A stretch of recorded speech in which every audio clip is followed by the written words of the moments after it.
네, 안녕하세요. 재정학 계속 하도록 하겠습니다. 오늘은 29강 할 차례입니다. 지난 시간에 이어서 비용 편익의 측정에 대해서 살펴보도록 합시다. 이 편익과 비용의 측정. 자, 당연히 이제 앞에서 설명드렸죠. 완전 경쟁 시장이면 시장 가격을 갖고 바로 해야 된다. 왜냐하면 완전 경쟁 시장은 가격이 그 지하의 진정한 기회비용인 한계 비용하고 일치되기 때문에 이 가격을 그대로 사용해야 된다. 그리고 가격이 변하는 경우는 가격 변화 전과 변화한 후에 그 가격을 평균해서 하든지 아니면 아예 가격 말고 소비자 잉여의 크기 변화로 측정하든지 뭐 그런 거 이제 설명을 드렸고요. 자, 오늘은 이제 불안정 경쟁 시장일 때 이제 불경 시장이면 뭐로 평가할까? 현실이 이제 불안정 경쟁 시장 아닙니까, 그죠? 불안정 경쟁 시장인 경우에는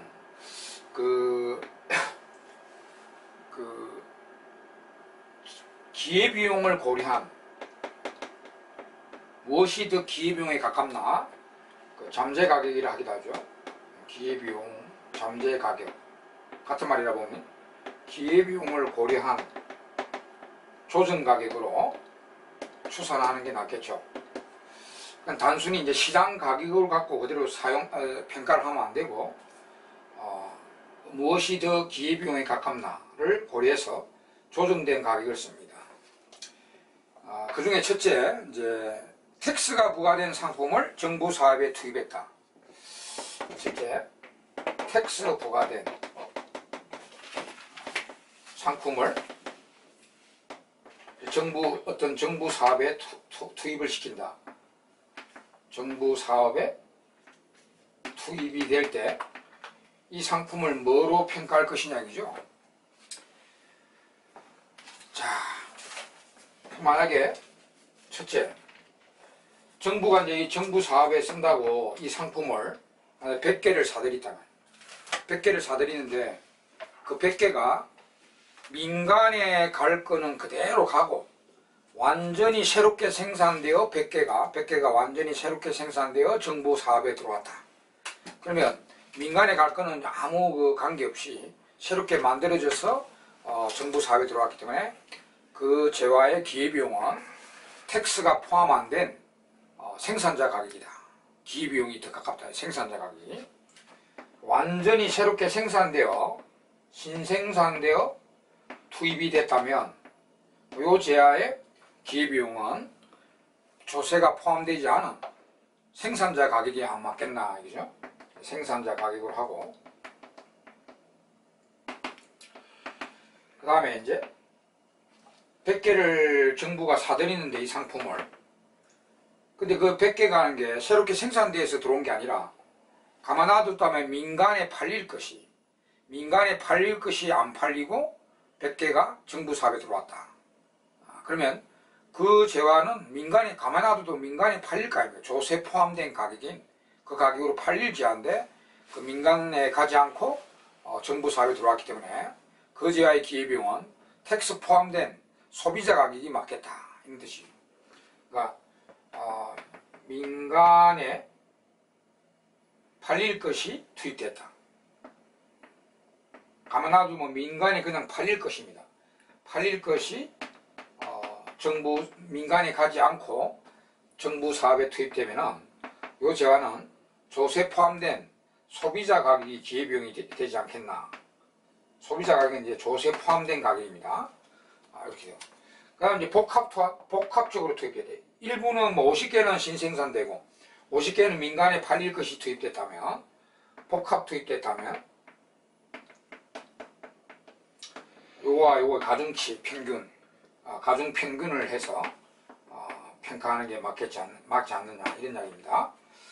자, 그 다음 이제 두 번째 첫 번째 요거고 이제 두 번째는 이제 독점이 만든 재화를 정부 사업에 투입을 했을 때 독점은 우리나라 이제 불안정 경쟁 기업인데 독점이 생산한 상품을 정부 사업에 투입할 때 정부 사업에 투입을 하면은 요 제한은 뭐로 평가할 것이냐.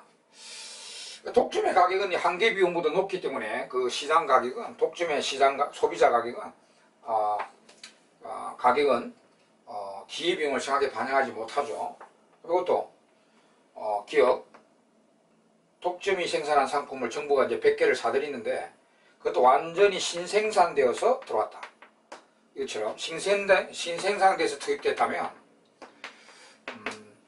그 제한은 기회비용이 한계비용입니다. 시장 가격이 아니고 한계비용으로 평가를 하고, 이는 민간에 팔릴 것이, 이거 비슷한 논리라 보면 되죠.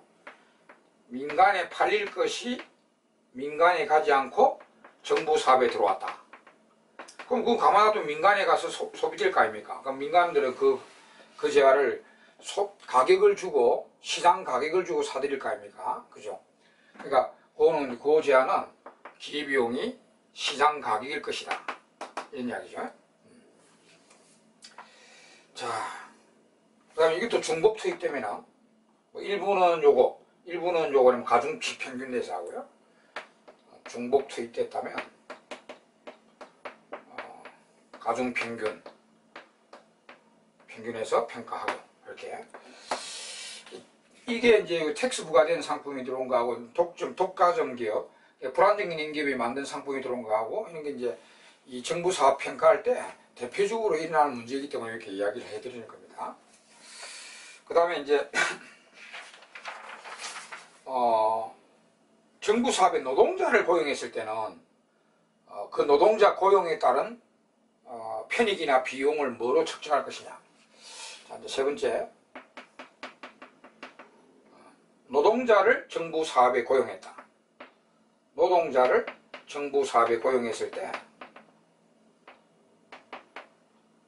요 비용이라든지 뭐 이제 편익이라든지, 이거를 편익이면 편익이고, 편익은 이제 노동자가 이제 수입을 벌이니까 실업자를 고용했다면 이제 노동자 취업에서 수입을 벌이니까 이제 이 사업이 뭐 실업대책 사업이라면 노동자가 취업돼서 소득 벌이는 게 큰 편익 아닙니까? 그 다음에 이제 또 다른 목적이 뭐 건설 사업, 고속도로 사업 하는데 이제 노동자 고용하면 비용일 것이고, 하여튼 비용이나 편익을 이 노동자를 고용했을 때는 뭐로 평가할 것이냐.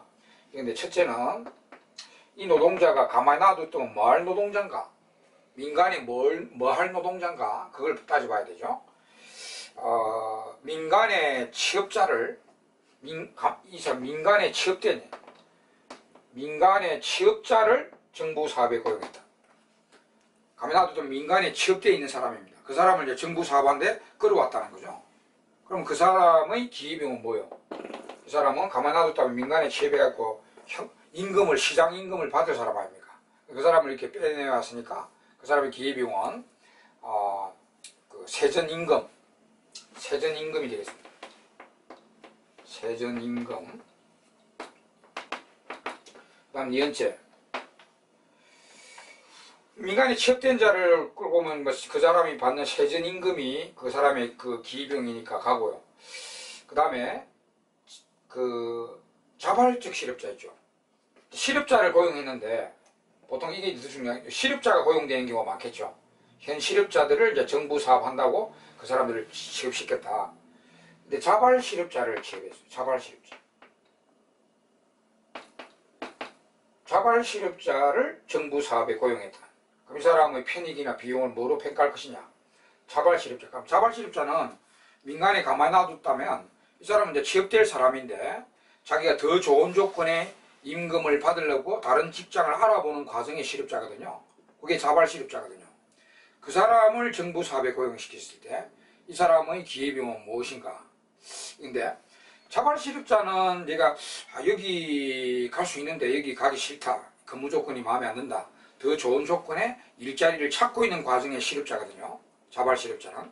그 사람의 포기된 기회비용은 뭐냐면 자기가 다른 직장을 찾을 때 세전임금을 보는 게 아니라 세전임금에다가 이제 내가 저기 취업하면은 세전임금은 얼만데 세금을 내고 내한테 떨어지는 임금은 얼마다. 그런 걸 고려해서 그런 직장을 찾고 있는 과정 아닙니까? 그죠?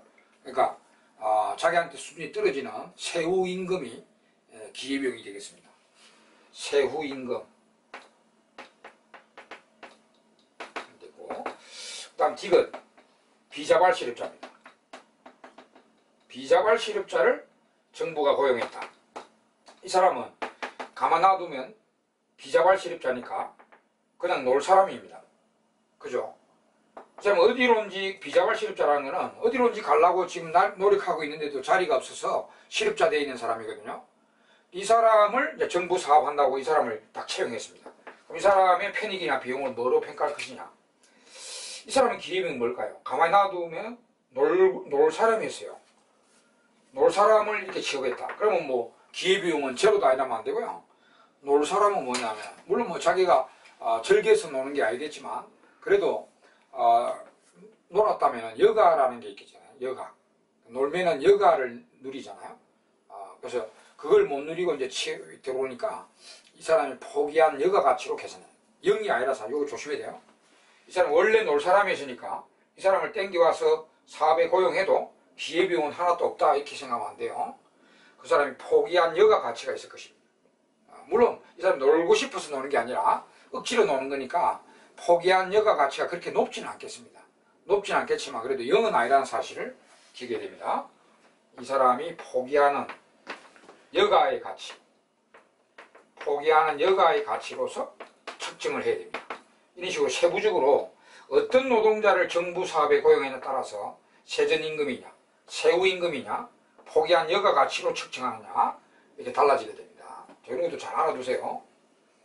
이거 정부 사업할 때 이런 게 대표적으로 떠오르는 그 비용 편익 분석할 때 떠오르는 내용들입니다. 그래서 텍스 부과된 거는 이렇게 하고 이거하고 비슷한데 말만 약간만 다르지 비슷하잖아요. 불안정 경쟁 기업이 만드는 재화를 정부 사업에 고용할 때 투입할 때 그 다음에 특히 노동자를 정부 사업에 고용할 때는 이 노동자의 기회비용을 뭐로 평가할 것이냐 취업자냐 자발 실업자냐 비자발 실업자냐 구분해서 이렇게 평가를 합니다. 자, 뭐 대표적인 거 이 세 가지 배웠고요. 그 다음에 이제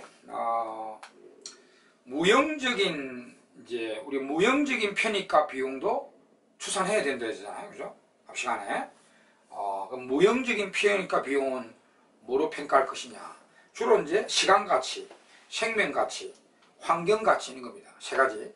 시간 가치, 생명 가치, 환경의 가치 이런 건데 참 어쨌든 평가를 해야 됩니다. 자, 세 번째 무형적인 편익과 비용의 측정. 주로 이제 시간 가치, 생명 가치, 환경 가치입니다. 시간 가치. 예를 들어서 고속도로를 놓으면 시간 절약이 많이 되잖아요. 그죠? 시간 절약, 국민들의 이제 이 시간 절약 가치를 돈으로 다 따져야 됩니다. 고속도로를 놓는 가장 대표적인 것이 시간 절약이랑 여러 가지가 있겠지만, 시간 절약 가치가 있거든요. 그래서 이걸 돈으로 시간이라는 것을 돈으로 따져야 됩니다. 그럼 이 시간이라는 게 한 시간에 돈이 얼마일까? 이거 참 계산하기 힘들죠. 그러나 다른 정보를 추정해서 계산을 합니다. 뭐 시간 가치를 계산하는 여러 가지 방법을 소개해 드리겠는데, 첫째는 시간당 임금. 시간당 임금으로, 그러니까 우리나라 평균 시간당 임금이 10,000원이다. 그러면 한 시간의 가치는 10,000원이다. 이렇게 평가하는 거죠. 시간당 임금으로 평가하는 경우도 있고요. 물론 이것도 뭐 완벽한 건 아닙니다. 그죠? 왜냐면은 이제 그 비자발 실업자나 그럼 실업자들은 임금을 안 버리잖아요.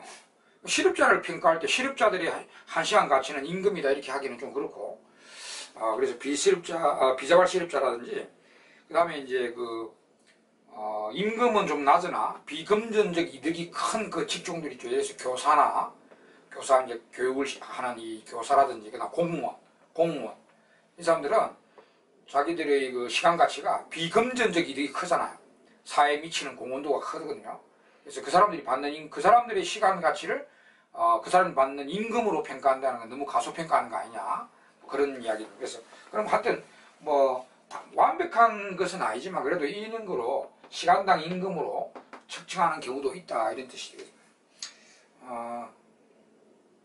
그 외에는 이제 교통수단의 비용의 차이, 이제 또 방법은 교통수단 비용차로 할 수도 있습니다. 예를 들어서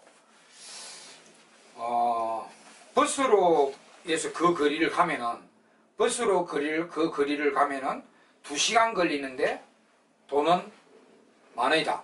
2시간 소요되는데 10,000원이다. 그러면 택시는 그 거리를 가려면 택시는 1시간밖에 안 걸린다. 그럼 1시간 절약되죠, 택시는. 1시간밖에 안 걸리는데 돈이 30,000원이다. 이제, 응? 그죠? 버스는 2시간 걸리는데 10,000원이 소요되고요. 그 거리를 택시로 가면은 1시간 소요되는데 30,000원이다. 그러면 그 택시로 가면 1시간 절약되잖아요. 절약되면 그 1시간의 가치를 그 비용의 차이, 아까 버스는 10,000원이고 택시는 30,000원이잖아요. 그 차이가 20,000원이잖아요. 20,000원으로 평가를 하는 거죠. 1시간의 가치를 20,000원으로 평가를 하는, 이 교통수단 비용의 차이로 계산하는 방법도 있고, 그 다음에 아예 뭐 이제 이것도 아니고 저것도 아니고 설문지 돌려가지고, 설문지 돌려 1시간을 얼마로 평가할 수 있나? 돈으로 따지면 얼마냐? 이렇게 이제 설문지 돌려가지고 하는 게 조건부 가치 평가라는 거죠. 조건부 가치 평가. 요 뒤에도 나오는데, 조건부 가치 평가라는 것은 주로 사람들한테 설문지 돌려가지고 당신은 1시간의 가치를 얼마나 생각하느냐, 설문지 돌려가지고 하는 겁니다. 그냥 10,000원으로 보느냐, 100,000원을 보느냐, 설문지 돌려가지고 이제 하는 게 조건부 가치 평가식이랍니다. 뭐 이런 건 방법도 쓰기도 합니다. 여러 가지 방법으로 시간 가치를 하고 있죠. 어느 것도 완벽하지는 않습니다. 어찌 하기 위해서는 해야 되니까 이런 방법들을 사용할 수 있다는 그런 뜻이겠죠. 자, 시간 가치 다음에 이제 대표적인 게 생명 가치입니다. 생명 가치. 그래서 우리 소방사업 같은 거는 목적이 생명 구제, 대표적인 목적 아닙니까?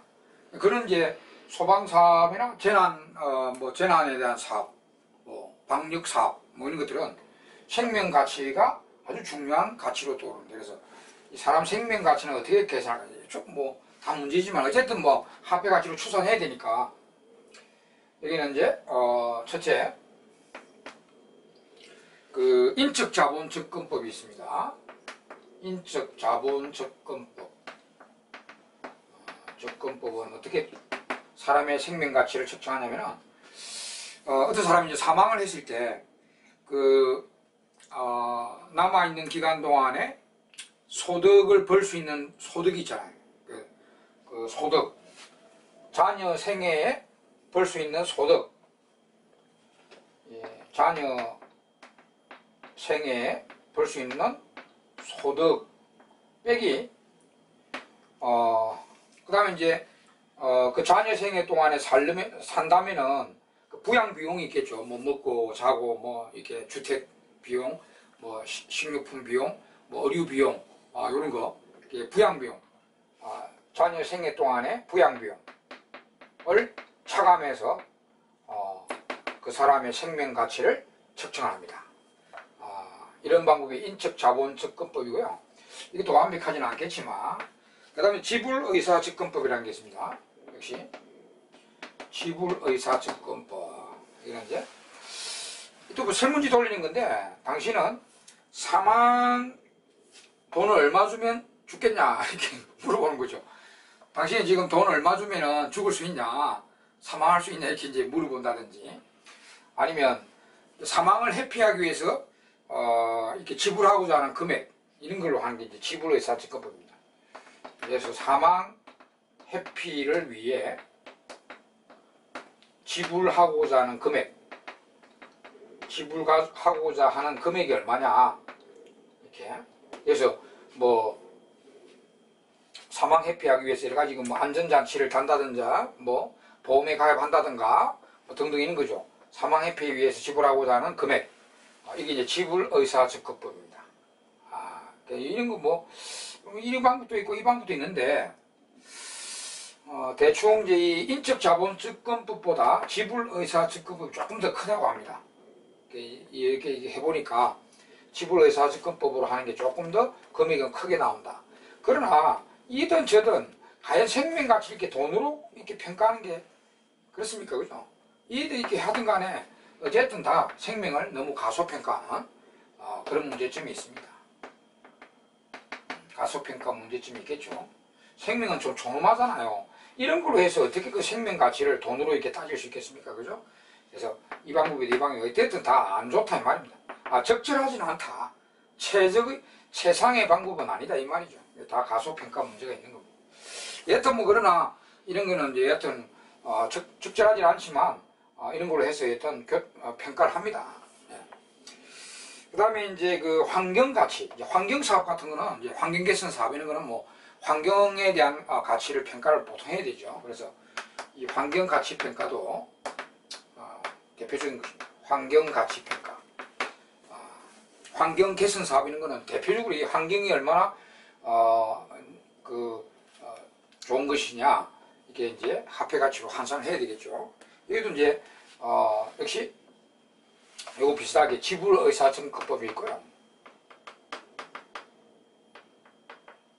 말 그대로 이는 사망을 회피하기 위해 지불하고자 하는 금액이 얼마냐 당신 물어보는 게 이거는 이제 좋은 환경을 위해서 좋은 환경 깨끗한 공기 뭐 깨끗한 뭐 이런 이렇게 오염이 되지 않은 이런 환경을 위해서 당신 얼마 지불할 용의가 있나 뭐 이렇게 이제 물어보는 게 지불의사증권법입니다.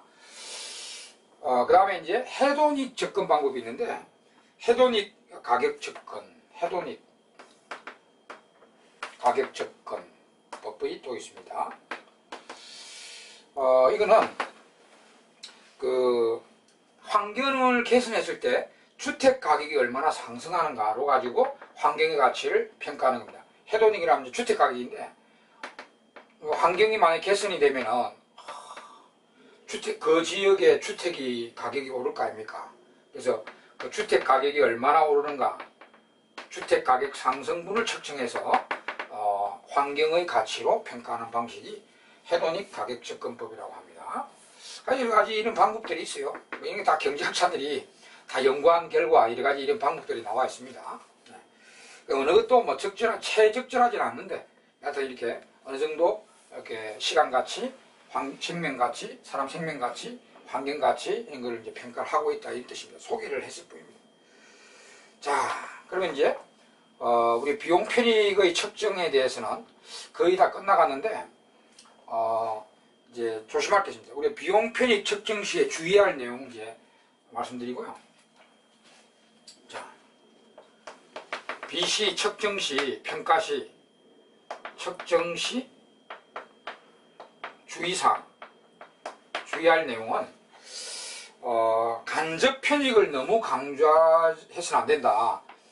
물론 우리가 직접 편익과 간접 편익을 다 고려는 해야 되죠. 그러니까 그래서 앞에서도 말씀드렸다시피 고속도로를 놓으면 직접 편익은 사람들이 편리성, 시간 절약면 그런 것이 뭐 직접 편익인데 그 고속도로를 놓으면은 그 고속도로 주위에 그 농촌이 개발된다든지 뭐 관광지가 관광 수입이 는다든지 고속도로 주위에 이건 이제 간접 편익이거든요.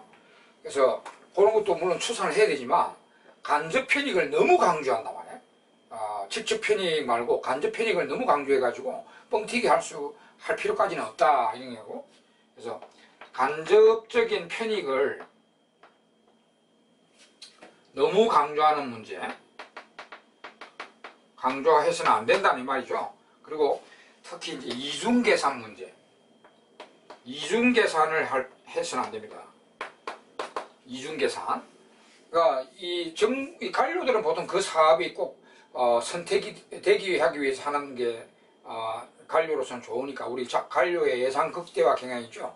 그 사업이 시행되도록 하는 게 좋으니까 이 평가를 할 때 이중계산, 편익을 이것도 계산했는데 또 나중에 다른 측면에 또 계산을 하고 이래서 그 사업이 반드시 타당성이 있도록 이렇게 평가하는 그런 문제.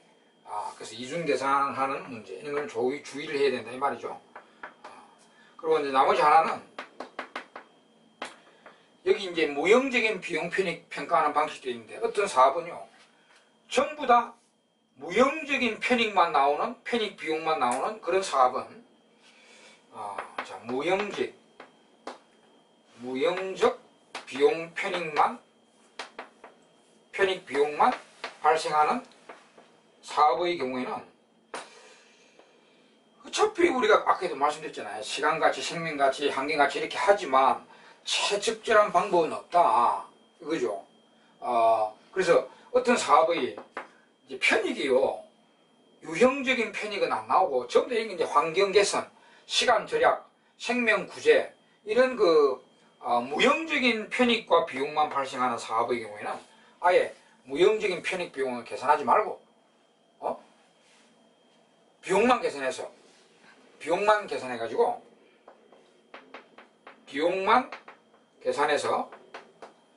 비용이 제일 적은 거 편익은 어차피 계산해봐야 다 적절하지 않으니까 비용만 계산해서 최소 비용의 사업을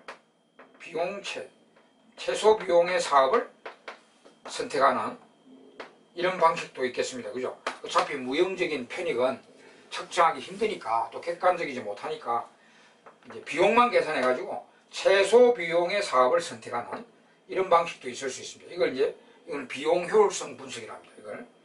이걸 비용 효율성 분석. 이걸 비용 효율성 분석이라는데 비용만 추산해가 비용이 제일 적은 사업을 선택하는 거죠. 비용 효율성 분석이라고 하게 됩니다. 요 두 개 이제 참고로 또 알아놓고요. 자, 이상으로 해서 이제 이 편익과 비용의 측정에 대해서 여러 가지 이제 살펴봤습니다. 그럼 이제 남은 게 뭐냐? 할인율이죠. 할인율 선택. 이제 큰 이제 2번입니까? 큰 2번. 이렇게 큰 2번으로 해서 할인율의 선정. 사회적 할인율의 선정. 우리가 다시 한번 NPV를 계산할 때 간단하게 해서 이제 편익이 나오고 이제 비용이 나오잖아. 그러면 이 편익과 비용 이제 측정 방법에 대해서 알아봤고, 그 다음에 이제 1 플러스 할인율, N성 이렇게 하는데, 이 할인율을 뭐로 쓸 것이냐, 이제 할인율을. 그리고 이제 우리 민간 사업, 투자 사업은 시장 이자율을 바로 시장 할인율인 민간 시장 이자율로 바로 쓰겠지만, 정부 사업의 할인율은 사회적 관점의 할인율을 쓴다고 그랬죠. 사회적 할인율의 선정. 이 할인율을 어떻게 쓸까? 사회적 할인율 요거 뭘 쓸까요? 그냥 단순히 민간 투자 사업처럼 시장 이자율을 쓰면 안 됩니다. 명백한 정부 사업이기 때문에 이 할인율을 명백한 사회적 개념의 할인율을 쓰게 됩니다. 자, 그래도 크게 두 가지 개념이 있어요. 두 가지 견해가 크게 나눠집니다. 첫째 견해는 이제 명백한 사회적 관점이 고려된 사회적 할인율을 사용하자는 견해가 있고요. 명백한 사회적 관점이 내재된 사회적 관점이 고려된 사회적 할인율을 사용하자는 견해. 명백한 사회적 관점이 고려된 사회적 할인율을 쓰자. 할인율을 사용하자. 이런 견해가 있는데요. 평가를 미리 해드리면 이거는 설득력은 있는데 설득력은 있다. 요 견해는 설득력은 좋으나 구체적인 지침이 없습니다. 그러면 뭘 쓸까? 구체적 지침이 없다는 거죠. 네. 실용적이지 않다는 거죠. 설득력은 좋아요. 설득력은 좋은데 구체적 지침이 없기 때문에 실용적이지는 못하다 그런 뜻입니다. 그럼 이 사람들이 견해를 보면은 민간에 쓰는 할인율보다 낮게 적용하자는 겁니다. 민간에 사용하는 할인율보다 낮아야 된다. 자, 보세요. 민간 사업에서는 민간 할인율보다 이 사회적 할인율은 낮춰야 된다. 낮춰야 함. 여기는. 우리가 이 할인율을 낮추면 사업 타당성이 더 높게 평가되죠. 할인율을 낮추면. 이거는 다른 말로 하면 왜 민간 할인율보다 낮춰야 되냐 하면 공공사업은 정부 사업은 우대 조치해야 된다. 민간 사업보다 우대해야 된다. 지금 우리 정부 사업이니까 민간 사업보다는 우대해야 된다. 우대해야 한다는 논리입니다. 그래서 민간에 사용하는 할인율보다 낮춰서 이 민간 사업보다는 정부 사업을 우대 조치해야 된다. 이런 논리입니다. 그래서 이 설득력은 좋아요. 근데 이제 얼마를 낮춰야 되느냐? 그런 구체적 기침이 없기 때문에 실용적이지는 못합니다. 이 사람들이 주장하는 이유는 알아셔야 돼요. 이유는 왜 민간 할인율보다 그냥 낮춰서 얼마를 낮춰야 되는 지침은 없지만 낮춰서 민간 사업보다는 우대 조치해야 된다고 주장하는데 그 근거가 있습니다. 이유가 뭐냐?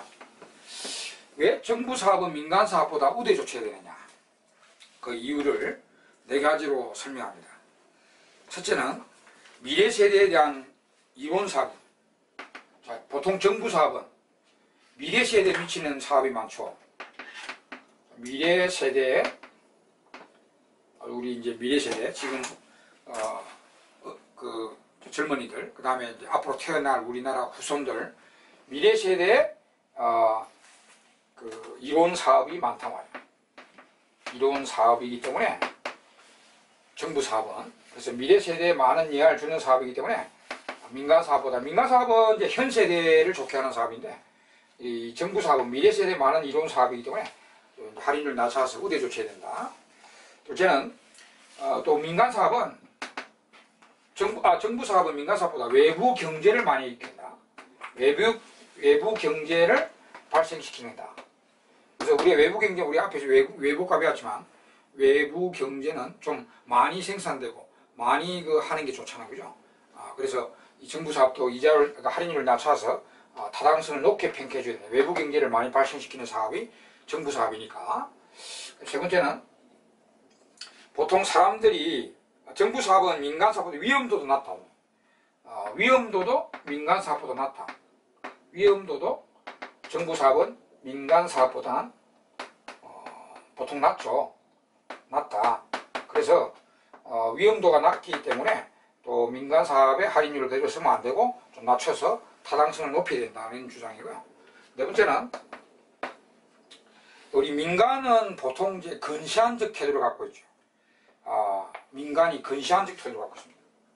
민간의 근시안적 태도 때문에 근시안적 태도. 이게 이제 근시안 태도가 뭐냐면 미래보다는 현재를 더 관심을 갖는다는 겁니다. 현재를. 이거 나중에 시간 선호율이라는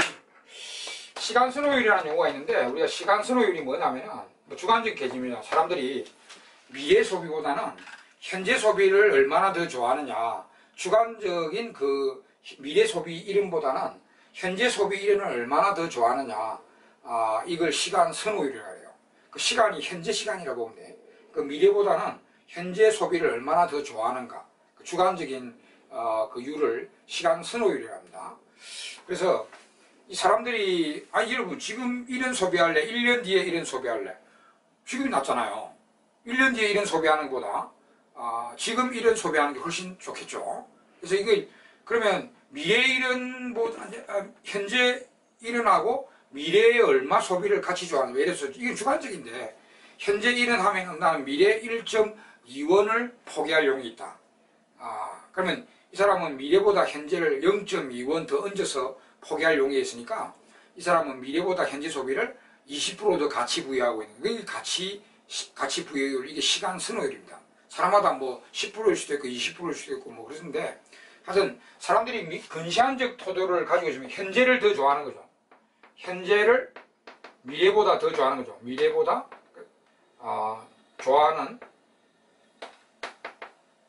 이런 주관적인 개념을 근시안적 태도를 많이 갖고 있다면 사람들이 시간 선호율이 높아요. 높으면 시간 선호율이 높으면 요 시장의 그 민간의 그 이자율이 있죠. 이자율들은 높게 나타납니다. 나중에 우리가 지금 금융시장에 이 행동을 하게 되면은, 그러니까 시간 선호율하고 자기 시간 선호율하고 시장 이자율과 같은 데에서 금융 행동을 해요. 나중에 뒤에 나오는데 시간 선호율과 이 시장 이자율하고 같아지는 데서 금융 행동은 뭐 대출 행동이든 저축 행동이든 이런 행동을 하게 되어 있습니다.